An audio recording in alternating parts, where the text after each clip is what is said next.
오늘 원래 설교 본문은 창세기 33장부터 35장까지겠죠. 긴 본문입니다. 그 중에 우리가 35장 1절부터 7절까지만 여러분에게 봉독해 드렸는데요. 자, 이 33장부터 35장은 이렇게 시작합니다. 자, 하나님의 이제 명령을 따라서 야곱은 지금 삼촌 라반의 집을 떠나서 조상의 땅으로 돌아가고 있습니다. 약폭나루에서 하나님을 만났고 이제 그 길을 계속 나가야 하는데 야곱의 눈에 형 에서가 보입니다.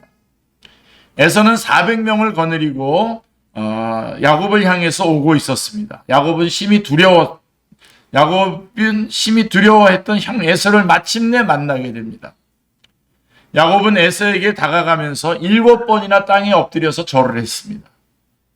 이거 7번 땅에다 절을 한다라고 하는 것은 당시의 종주에 대한 봉신의 행위였다고 합니다. 그러니까 나는 당신의 노예입니다 라고 하는 표현이라고 하는 것이죠. 야곱은 에서를 지배자여 자신을 종처럼 여기면서 화해를 간구하는 몸짓을 보였습니다. 그러자 에서가 어떻게 했습니까? 자, 에서가 달려와 야곱을 끌어안고 입을 맞추었습니다. 에서는 진심으로 야곱을 동생으로 영접을 했습니다. 둘은 누가 먼저라 할 것 없이 함께 울었습니다. 눈물과 함께 지난날의 모든 상한 감정들은 형제애로 바뀌었습니다. 자신을 끌어안고 눈물을 흘리고 있는 형 에서를 보면서 야곱은 무슨 생각을 했을까요? 야곱은 여태까지 두려운 게 두 가지가 있었거든요. 라반의 속임수와 지금 에서에 대한 두려움 때문에 삶이 사실은 평탄하지는 않았습니다. 그것 때문에. 근데 지금 이 시간에 형 에서를 만났는데 에서가 눈물을 흘리면서 자기를 끌어안고 이렇게 형제 가운데 있는 이 시간에 무슨 생각을 했을까요? 야, 하나님의 역사하심이 기가 막혀. 하나님의 역사하심이 기가 막혀. 하나님이 형 에서의 마음을 이렇게 돌이키시다니. 속으로 감탄하면서 감격했을 것입니다. 하나님이 도우시니 20년 묵은 앙금이 일시에 해결되었습니다. 할렐루야. 하나님은 사람이 생각할 수 없는 기가 막힌 방법으로 문제를 해결해 주시는 멋진 분이십니다. 아멘. 우리는 그런 하나님을 지금 믿고 있습니다.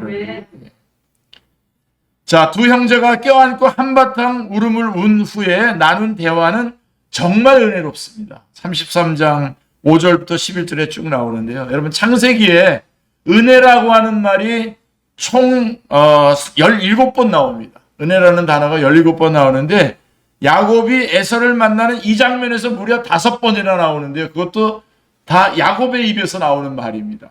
은혜. 구약학자 클라우스 베스터만은 이 은혜라는 말 속에는 용서라고 하는 의미가 포함되어 있다고 말씀해 주고 있습니다. 은혜의 핵심에는 용서가 있습니다.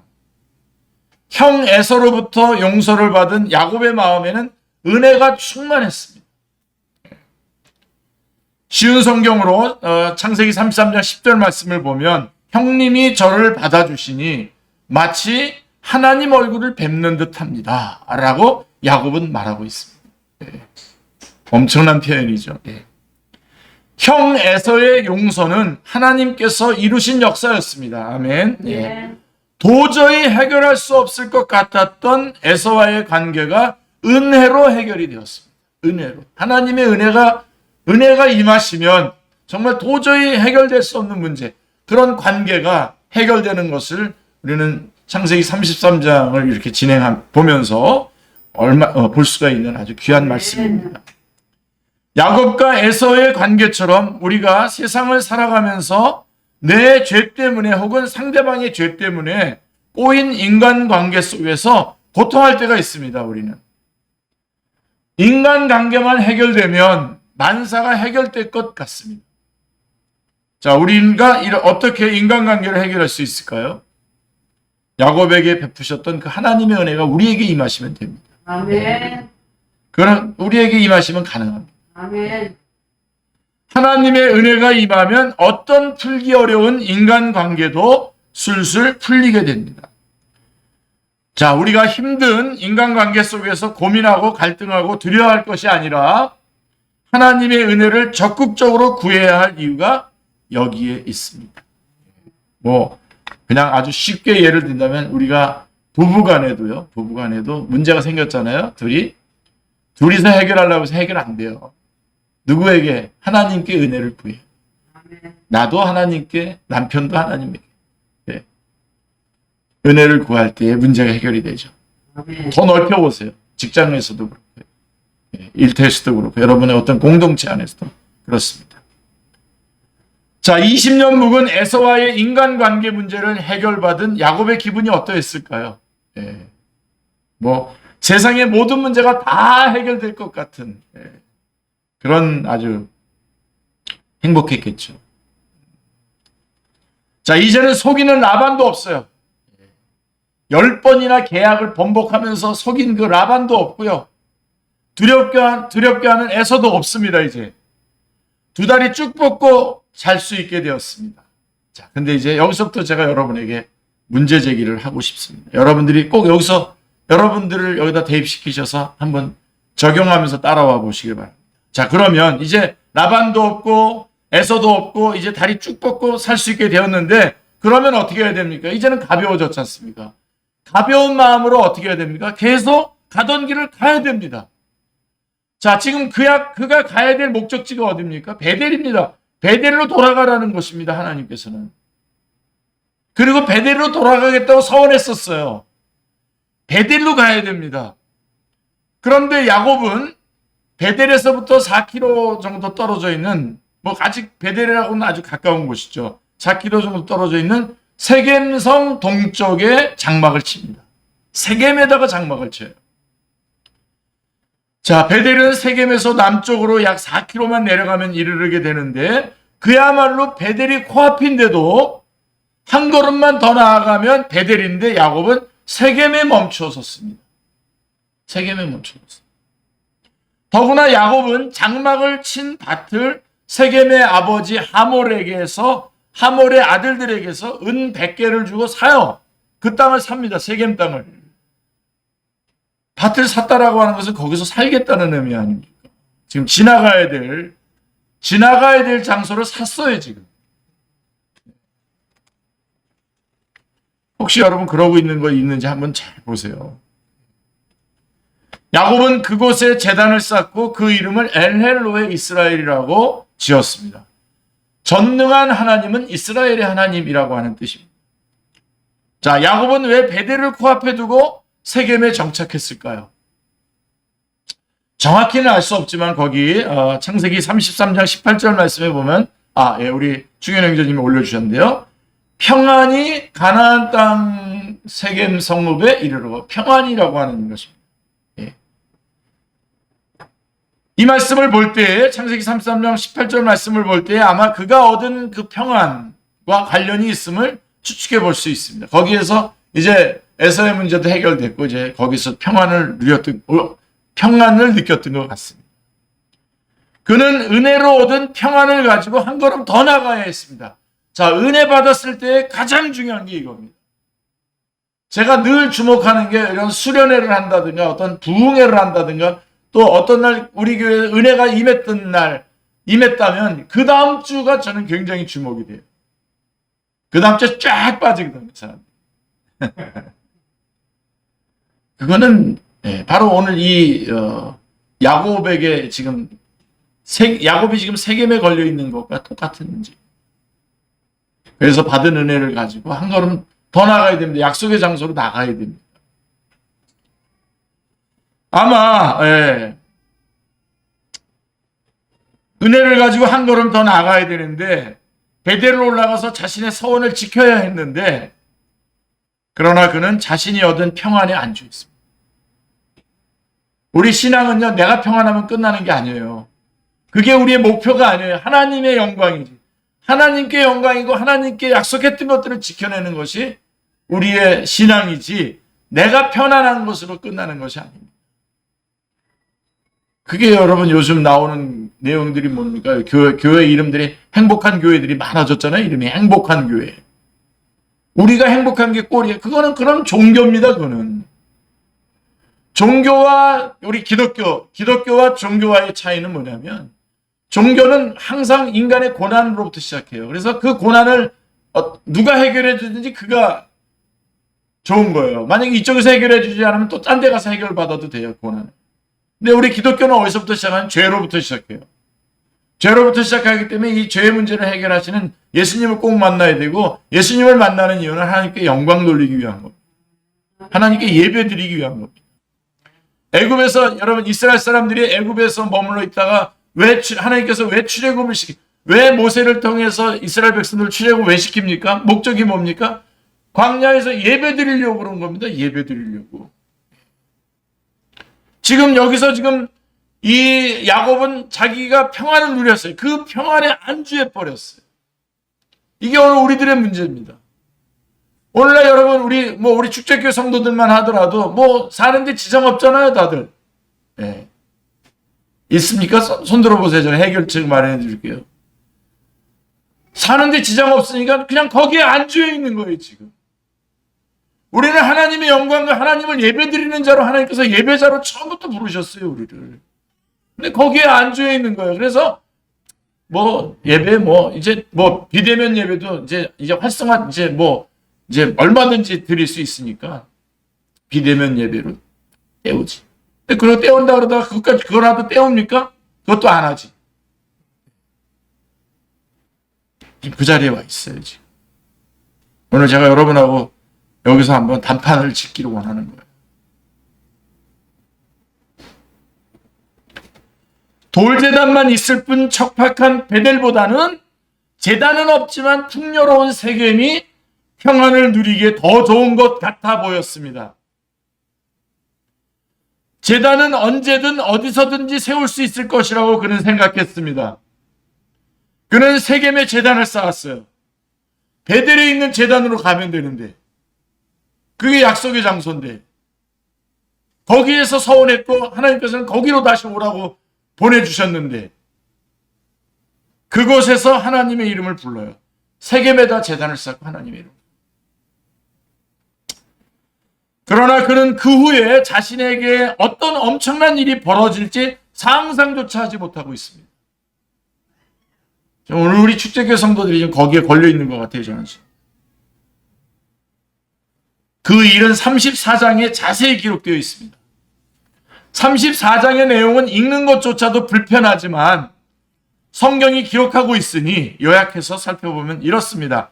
야곱의 딸 야곱의 딸 하나가 있지 않습니까? 디나가 세겜성에 사는 여자들을 보려고 산책을 나갔어요. 그냥 세겜을 지나갔으면 됐는데 세겜성에 머무르니 이제 여기서 살다 보니 이제 이 디나가 세겜성에 사는 여자들을 보려고 이제 산책을 나간 겁니다. 히윗 사람 하몰의 아들이며 그 땅의 추장인 세겜이 디나를 보고서는 끌고 가서 강간을 했어요. 세겜은 디나에게 마음이 끌렸고 그는 디나를 사랑했기 때문에 디나의 마음을 말로 위로했습니다. 그래서 자기 아버지 하몰에게 가서 나 이 디나하고 결혼시켜 주십시오 라고 요청을 하게 됩니다. 야곱은 디나가 강간을 당한 일을 듣게 되었고 그러나 들에서 가축대를 치고 있는 아들들이 돌아올 때까지 아무 말도 하지 않고 있었습니다. 잘못된 일이 사단이 일어날지도 모르지 않습니까? 그때 야곱의 아들들도 이제 디나의 소식을 듣고 집으로 돌아옵니다. 그들은 디나가 더럽힘을 당했다는 소식을 듣고 괴로워하고 분노했습니다. 그리고 그들은 세겜이 야곱의 딸에게 해서는 안 될 짓을 하면서 결국은 이스라엘 사람들을 부끄럽게 만들었다고 생각을 했어요. 하몰과 세겜이 야곱의 아들들을 찾아왔어요. 결혼시켜달라고. 이 청혼은 사실은 진정성이 있었으면 진짜 결혼하고 싶었던 거예요. 그러나 야곱의 아들들은 그들을 속이기 위해서 거짓으로 대답합니다. 딸을 줄 마음 없어요. 그 대신 거짓말로 세겜성 사람들이 할례를 받으면 청을 들어주겠다고 합니다. 그래서 하몰과 세겜은 성사람들을 설득을 했죠. 이제 가서. 자, 그들은 세겜이 디나를 사랑해서 결혼한다고 그렇게 말하지 않았어요. 그런 말로 하면 그까진 이유로 우리가 이 사람들을 할례를 받겠냐? 그게 아니라 대신에 그들과 통혼을 하면 세겜성 사람들이 야곱과 그 아들들이 가지고 있는 가축대와 재산을 차지하게 될 것이라고 하면서 거짓말을 얘기했습니다. 세겜성 사람들은 하몰과 세겜의 말을 따랐고요. 다 할례를 받았습니다. 예, 아시다시피 여러분 할례를 받으면 어떻습니까? 남자들은 한 일주일간은 어그적 제대로 못 걷습니다. 그들이 할례를 받고 몸이 아직 아플 때에 디나의 오빠들, 직접 디나와 같은 엄마에게서 난 오빠들 중에 시몬과 레위가 칼을 들고 벼랑간 그 성을 공격을 해가지고 남자들을 다 죽입니다. 모조리 죽여요. 그리고 다른 아들들, 야곱의 다른 아들들은 그 죽은 사람들 사이로 다니면서 성 안에 있는 것들을 다 노략을 합니다. 엄청난 사륙이 벌어졌고요. 노략질이 자행되었습니다. 야곱은 두려웠습니다. 이제 자기 아들들이 행한 일이 이제 두려운 거예요. 왜 그러냐면 이 소식이 그 주변에 있는 가나안 사람들과 브리스 사람들이 알게 되면 숫자적으로 부족한 자기들이 열세인 자신들이 위험해질 것이 뻔했기 때문입니다. 가만히 놔두겠습니까? 예. 야곱은 상상조차 할 수 없었던 일이 눈앞에서 벌어져 어찌할 바를 몰랐습니다. 그는 엄청난 공경에 빠지게 되었습니다. 자, 여러분 이제 연결이 되세요. 이제 제가 이 정도 얘기하면 이 34장의 디나 사건을 통해서 지금 야곱이 얼만큼 두려운 존재가 이제 다 해소 라반에게서 에서에게서도 다 두려움이 해소됐어요. 근데 지금 더 엄청난 두려움이 지금 임하고 있는 거예요. 지금. 그가 그렇게 큰 공경에 빠지게 된 직접적인 원인은 통과해야 할 성인 세겜을 통과하지 않고 그곳에 머물렀기 때문입니다. 통과해야 할 곳에 머물면 안 됩니다. 베델로 갔으면 이런 일은 일어나지 않았을 것입니다. 그러나 이제는 돌이킬 수 없게 됐어요. 이제는 사건이 일어났어요. 이제 어떻게 할 수 없습니다. 가나안 사람들이 쳐들어온다면 야곱과 그 아들들, 그에게 속한 모든 것들은 세겜성 사람들이 당한 것들보다도 더 비참한 운명을 맞이하게 될 것이 뻔합니다. 읽기조차도 불편한 성경인 창세기 34장은 우리에게 어떤 교훈을 줍니까? 우리가 왜 창세기 34장을 읽어야 합니까? 창세기 34장 이야기를 통해서 하나님께서 우리에게 주시고자 하시는 메시지가 무엇입니까? 우리가 인생을 살다 보면 어려운 일들을 많이 만납니다.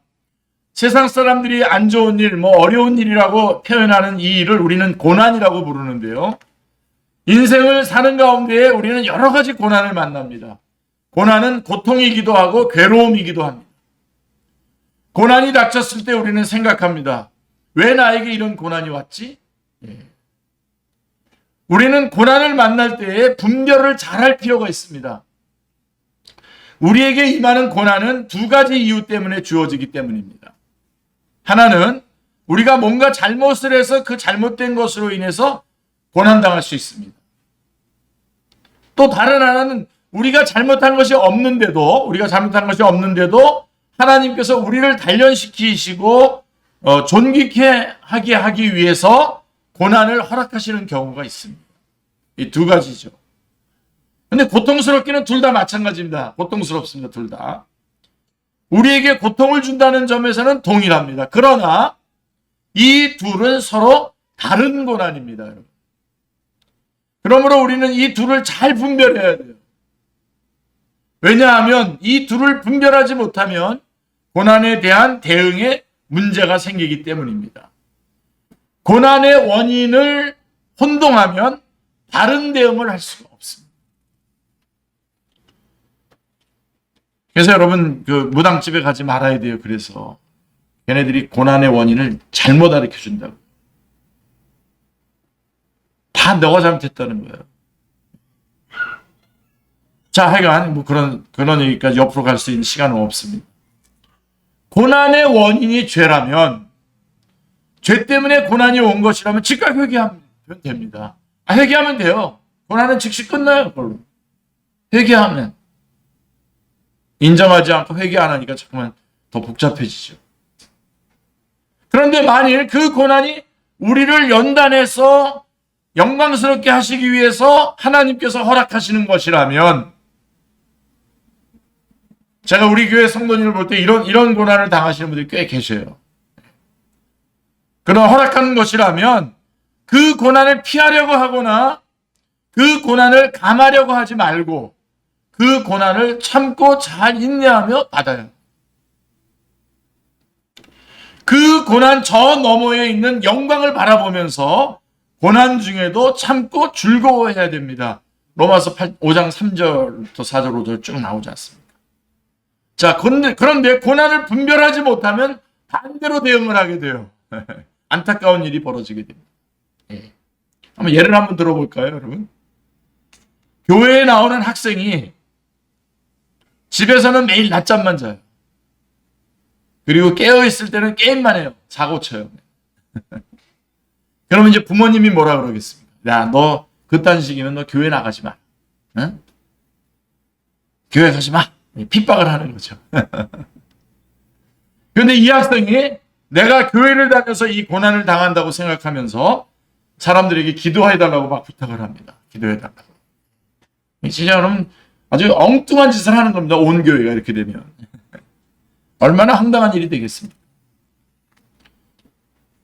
그렇지만 여러분, 다윗이 사울에게 10년 동안 쫓겨다니잖아요. 10년 동안 쫓겨다니면서 고난당한 일은 다윗의 죄 때문이 아니었습니다. 물론 다윗은 그렇게 인식하기도 했지만 다윗을 연단하여 이스라엘의 왕으로 세우기 위해서 하나님께서 허락하신 고난이었습니다. 아멘. 다윗은 그 고난을 잘 인내하고 견디며 참아냈습니다. 참았죠. 자, 야곱이 당한 이 창세기 34장의 일은 앞에서 언급한 둘 중에 어떤 고난이라고 할 수 있을까요? 첫 번째 해당되는 고난입니다. 자기 죄 때문에 지금 이런 고난을 당하는 겁니다. 야곱은 하나님께로부터 이런 말씀을 받았습니다. 창세기 31장 13절에 보시면요. 나는 베델의 하나님이라. 내가 거기서 기둥에다가 기름을 붓고 거기서 내게 서원하였으니 지금 일어나서 이곳을 떠나 내 출생지로 돌아가라. 베델로 돌아가라는 겁니다. 그리고 창세기 35장 1절에 우리가 오늘 본문으로 읽었었던 창세기 35장 1절에서도 하나님은 말씀하십니다. 일어나 베델로 올라가서 거기 거주하라 그랬잖아요.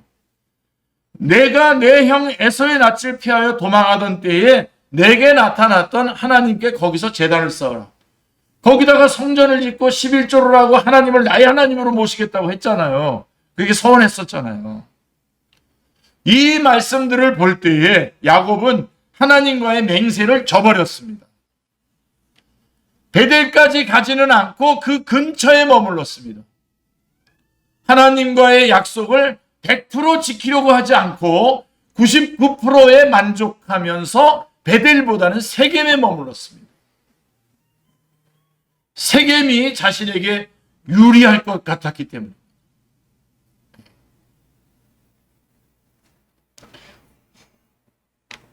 나는 온전한 헌신을 하나님께 드리고 있는지 한번 점검해 보시길 바랍니다. 나의 세겜은 어디인지 혹은 무엇인지, 나에게 있어서 세겜은 지금 무엇인지 어디인지, 그게 돈일 수도 있고요.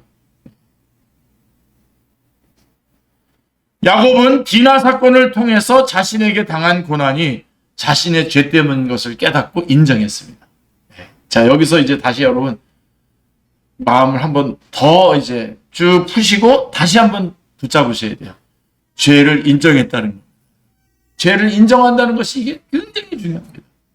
지금 여러분 시끄러워. 우리 이영란 집사님도 아까 저는 그런 기도까지 할 필요 없다고 생각하는데 우리 이영란 집사님 기도하시대요. 이 나라 정치판에 대해서. 한 놈이라도, 죄송합니다. 한 사람이라도 자기가 잘못했다고 인정하는, 니은이 없어요. 참. 그러니까 일어나는 문제예요. 근데 여러분, 그게 그 정치판만의 문제입니까? 우리 문제 아니에요. 우리도 참 하나님 앞에서 좀 인정해야 될 것 인정하지 않았기 때문에 지금 계속 꼬이고 있는 사람들 없습니까? 우리 가운데? 인정했어요. 여러분, 템플상을, 한경직 목사님이 템플상을 받으셨잖아요. 이게 종교 쪽에서의 노벨상이에요. 그러니까 최고의 상이죠. 근데 이 상을 받고 이제 돌아오셔가지고 한국에 오셔서 이제 그 기념식을 다시 이제 그 기념을 하면서 하는데, 거기 이제, 한경진 목사님이 이제 분명히 자기가 신사참배했다는 말을 할 것 같아가지고, 한 분 목사님께서 가서 그랬대요. 목사님, 그 목사님이 일부러 신사참배한 것도 아니고, 그냥 거기 밀려서 이름이 적힌 거 아닙니까? 그냥 그런 말을 오늘 하지 말아 주십시오. 근데 그 이제 시상식을 다시 이제 하고, 제 말씀을 하러 목사님 나오셔가지고 첫 번째 말이, 저는 이 템플상을 받을 만한 자격이 없는 사람입니다. 저는 신사참배를 한 사람입니다 하면서 또 얘기를 하더래요. 근데요, 거기 또 한 분 듣고 있었던, 제가 그 이름들을 다 그분들에게 직접 들은 말이기 때문에, 또 한 분 목사님이, 거기에 앉았던 목사님이 무슨 생각을 했냐면요. 그 목사님이 그런 고백을 할 때, 정말 한경진 목사님은 큰 목사님이고, 저렇게 자기 죄를 인정할 수 있는. 여러분, 지금도요, 여러분 뭔가 막혀 있는 것들이 있습니까? 여러분이, 여러분 혹시 남편, 왜 우리 권사님 쳐다보면 안 되는데? 남편 여러분 열심히 진짜 사랑하지 않은 거 아니에요? 진짜 사랑했다면 그럴 수 있어요, 지금? 여러분, 남편, 아내. 거꾸로 얘기했어야 되는데, 지금. 예. 여러분의 자녀, 진짜로 그렇게 사랑했어요. 여러분, 엘리가 정말 자기 자녀들을 사랑했다면, 그렇게 막, 홈리 비누아스 같은 그런 짱이 나게 놔뒀었겠습니까? 이거 자기 죄를 인정을 해. 근데 야곱이 잘한 게 뭐냐면, 이 디나 사건을 겪으면서 여전히 꼴통으로 있는 게 아니라 어떻게 했습니까? 이게 내가 베델로 안 올라가. 이게 문제였구나. 인정을 하고. 그래서 그는 자기 가족과 자기와 함께 사는 다른 모든 사람들에게 말했어. 너희 중에 있는 이방 신상들을 버리고 자신을 정결하게 하고 너희들의 의복을 바꿔 입으라. 우리가 일어나 베델로 올라가자. 내 환난 날에 내게 응답하시며 내가 가는 길에서 나와 함께 하신 하나님께서 내가 거기서 제단을 쌓으려 하노라 라고 합니다. 예. 진짜 이제 완전한 이걸 반전이 일어납니다. 이 일 있고 난 다음에 야곱의 이름이 성경에서 쓱 없어져요. 나중에 한번 또 나타나고요. 여기까지 와야 됩니다. 야곱은 세 가지를 명령했습니다. 첫째, 이방 신상을 다 버리고. 그러니까 그동안 이 사람들은 하나님도 믿었지만 우상도 믿은 거예요. 우상도 섬긴 거예요. 이제는 우상들과 완전히 결별하고 하나님만 섬기고자 결단해요. 하나님만 믿는 거가 아닌 것이 있으면 이 시간 여러분 우리도 같이 버려야 됩니다. 다. 뭔가 여러분 하나님 말고 또 다른 거 믿고 의지하고 있는 거 있으면 내려놓으셔야 돼요. 아니 나쁜 의미로 그냥 그걸 버리라 그런 내려놓으라는 얘기가 아니라 하나님 다음으로 놓으세요. 하나님이 최고입니다. 하나님만 믿었어야 되는데 이들은 우상들을 그대로 가지고 있었어요. 그리고 자신을 정결케 하라고 그랬어요. 하나님을 만나기 전에 자신을 정결케 해야 합니다. 그리고 의복을 바꿔 입으라고 그랬어요. 굉장히 의미가 있습니다. 이 말씀. 옷을 바꾼다라고 하는 것은 새로운 삶의 방식을 추구하겠다라고 하는 의미입니다.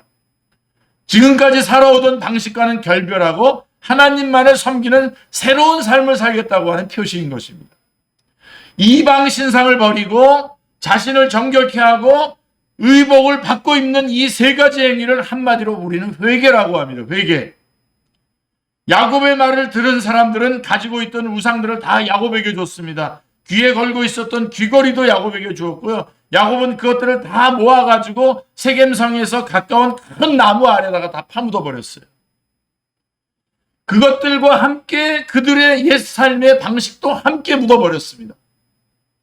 야곱과 식구들이 이렇게 회개했을 때에 근처에 있던 성사람들이 하나님을 두려워해가지고요. 야곱의 이름을 쫓아오지 못했습니다.